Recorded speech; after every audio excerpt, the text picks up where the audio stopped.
मित्रों, आज 23 सितंबर है और ये कोई आम दिन नहीं है।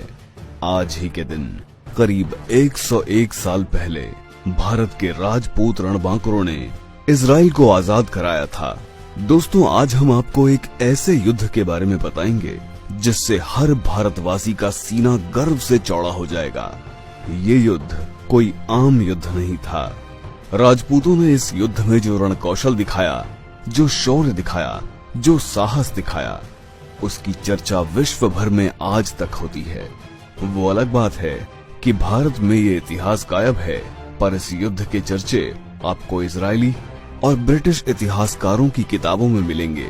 उन इतिहासकारों और रक्षा विशेषज्ञों ने यहाँ तक कहा है कि ऐसा युद्ध न तो आज तक हुआ और न ही कभी होगा। इस युद्ध की सबसे बड़ी बात ये थी कि ये भारत में न होकर 7 समुद्र पार हुआ था, लेकिन उस युद्ध में महागाथा भारतीय रणबांकुरों ने लिखी थी।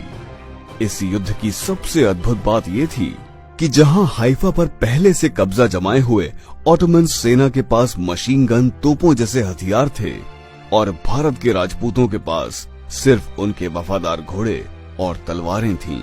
मतलब तलवारों और घोड़ों का मुकाबला सीधा मशीन गन और तोपों से था, वो भी एक अनजान जगह पर। बात प्रथम विश्व युद्ध की है, जब 7 समुद्र पार आज के इजराइल देश पर ऑटोमन सेना का कब्जा था। ऑटोमन सेना में जर्मनी, हंगरी, ऑस्ट्रिया जैसे देश शामिल थे और इस सेना ने पिछले 400 साल से इजराइल के मुख्य शहर हाइफा, जो कि समुद्र के किनारे बसा है, उस पर अधिकार किया हुआ था। अंग्रेजी सेना ने इसे छुड़ाने के बहुत प्रयास किए, पर हर बार शिकस्त ही मिली। इसके बाद अंग्रेज अधिकारियों ने भारत की घुड़सवार सेना से मदद ली। उन्होंने जोधपुर महाराज सर प्रताप सिंह से इस युद्ध के लिए देश की सबसे ताकतवर घुड़सवार सेना जोधपुर लांसर्स को भेजने की बात कही।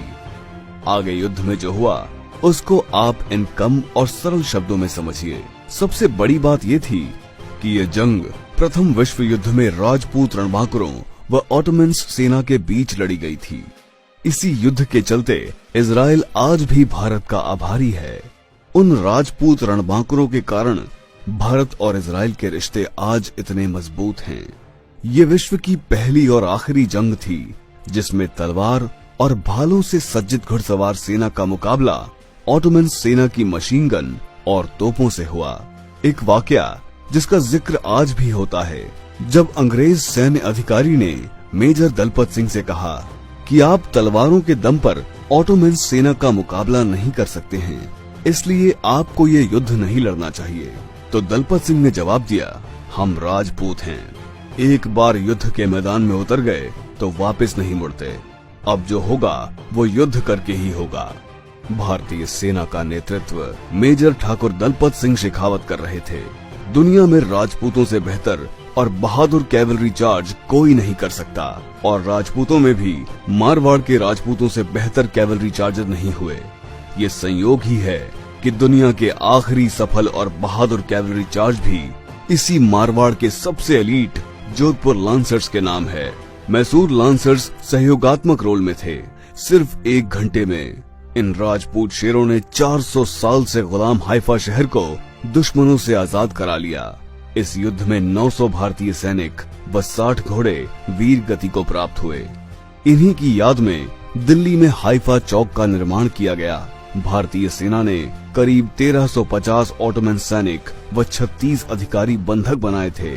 आज भी इस युद्ध की याद में इजराइल में हाइफा डे मनाते हैं, जिसमें भारत से भी शहीदों के परिवारीजन या जोधपुर राज्य के वर्तमान महाराज गज सिंह जी श्रद्धांजलि देने जाते हैं।